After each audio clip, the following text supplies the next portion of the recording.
Almighty God, we turn our hearts to you with deep gratitude on this special occasion when we celebrate the 239th birthday of the United States Marine Corps.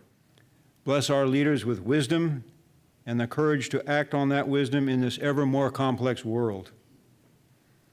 Help all of us citizens appreciate more fully that our nation is at war and that at this very moment, Marines are in very dangerous situations precisely for each one of us, not for someone else. Let us daily live in that awareness. 60 years ago, we had a very unique guest of honor. She, yes, she, a guest of honor, was a native of Korea. She was the first and only equine guest of honor at a birthday ball in San Francisco. The horse that we know as Sergeant Reckless graced this hall with her presence that day. In the Korean War, Marines conscripted local horses to help move supplies, ammunition, food, water, and also to evacuate wounded Marines off of difficult terrain, the mountainous terrain of Korea. The horse was wedged into the elevator, brought up to the 10th floor and the 11th floor, where she promptly ate not only the birthday cake, but the birthday decorations. Ladies and gentlemen, please welcome Erich Stratman and our talented musical ensemble as we mark the 239th birthday of the U.S. Marines. I have seen a summer day that slowly opens like a rose along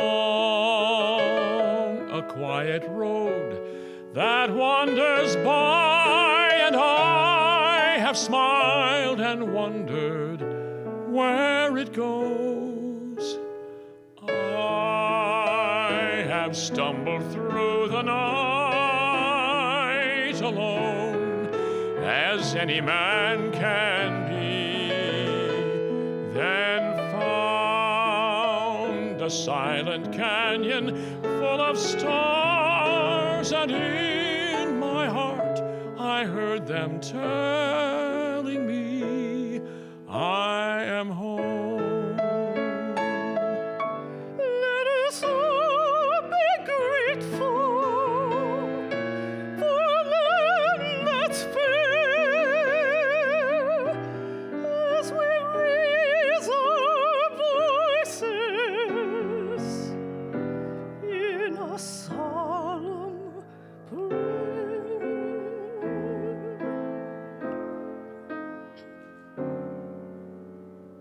God bless America,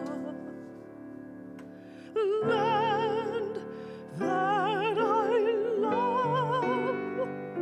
Stand beside her and guide her through the night with your light from above,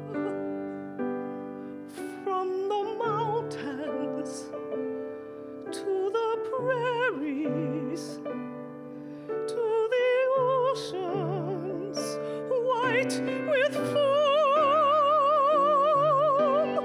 God bless America, my home, sweet home. A dream was dreamt so many years ago, a dream of somewhere anyone could go. Mother America, Miss Liberty, she waits with open arms. Oh, say, can you see the only flag I knew was red, white, and blue? My life was young and bright. My country was the guiding light.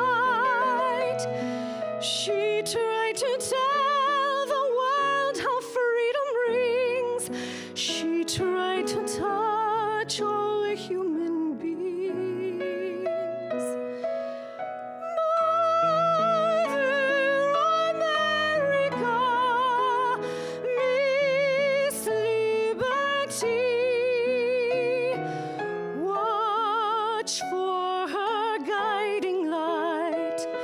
Soon you'll be free. America, America, God shed His grace on thee, and crown thy good with brotherhood, from sea to shining sea.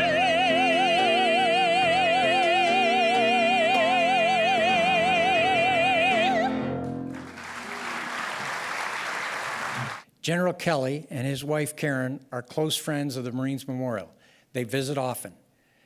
Their son John is a Marine major in Camp Pendleton. The Kellys are also Gold Star parents, having lost their son Robert in Afghanistan on November 9, 2010. The Kellys come to our Gold Star Parents Weekend, and as only Gold Star parents could, they share their experience, their empathy, and their compassion with other families who've lost a family member in service to our country. The Kellys have made this one of the most memorable and special events we have here at the club. We're so grateful to have them. General Kelly has an unusual career and a very distinguished and long career. He joined the Marine Corps as a private in 1970, rose to the rank of sergeant, and 2 years ago was promoted to 4-star general. But General Kelly did not accomplish this on his own. When he was a young captain, a rifle company commander in the 26th Marine Expeditionary Unit, he worked for a then young colonel, Mike Myatt. So we know he learned from the best. I would have to say that the best job I ever had in my life, and I say this sincerely, was being an infantry sergeant.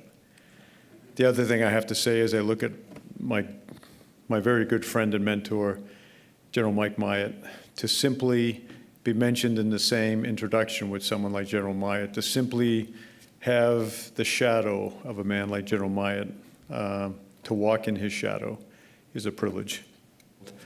You should take comfort, Americans should take comfort in the fact that our Marines are not born killers, but are good and decent young men and women who throughout our history have performed extraordinary acts of bravery and selflessness to a cause they have decided is bigger and more important than themselves.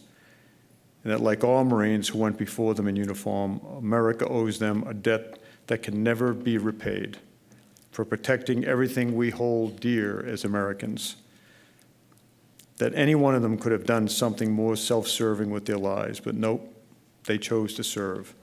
That to them it is more important to fulfill the most basic and cherished responsibility of any citizen, the defense of one's country, than to see to their own immediate well-being. I believe our servicemen and women today, and particularly our Marines, are the very best this country produces.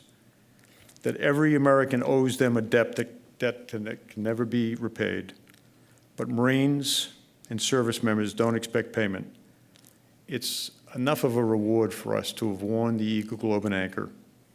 Our pride, our reward, our legacy is one of selfless valor, the country we live in, the way we live our lives, the mutual respect Marines have for each other, and the very freedoms our country frequently take for granted. And while serving and fighting, and yes, sometimes dying for us, they have learned what America used to hold as a common truth to its very core, that the real strength of any group, of a platoon, a battalion, a country, is not based on worshiping at the altar of diversity or separateness. Nope, on the contrary. They've learned by experiencing firsthand what our immigrant ancestors understood as they left their homeland without hope and forged a nation that is full of hope and once was proud to be called a melting pot. Marines learned, our service members have learned, that we are best when we are stitched together as a people by a shared sense of history, values, hopes, and dreams that unite us as opposed to separate us. Marines have learned to their DNA the fundamental truths upon which this country was made great, that it's not about the color of your skin, but about the character within. That it's not about where in the world you came from, but all about why you came here. That it's not about the God you worship, but that you will respect and even fight for the right of your neighbor to venerate any God he or she pleases. That it's not about individual achievement, but all about achieving together as a people for the common good. That there is an exceptionalism about America, and we should cherish who we are and why we are extraordinary. So at the end of the day, I would just offer to you that on this 239th anniversary of our Corps, the war is not over yet. Things will continue. And what the best thing that we as Americans can understand is so long as we have young men and women willing to raise their right hand, swear to their God and to their country that to their deaths they will protect us, that this republic, that this experiment we understand is the United States of America, whose assurance is not guaranteed, but with men and women who are willing to raise their right hand and defend this country, I think we are safe and will be for generations to come. Ladies and gentlemen, I will end there and just simply say, Semper Fidelis, always faithful. Long live the United States, and success to the Marines. Thank you very much.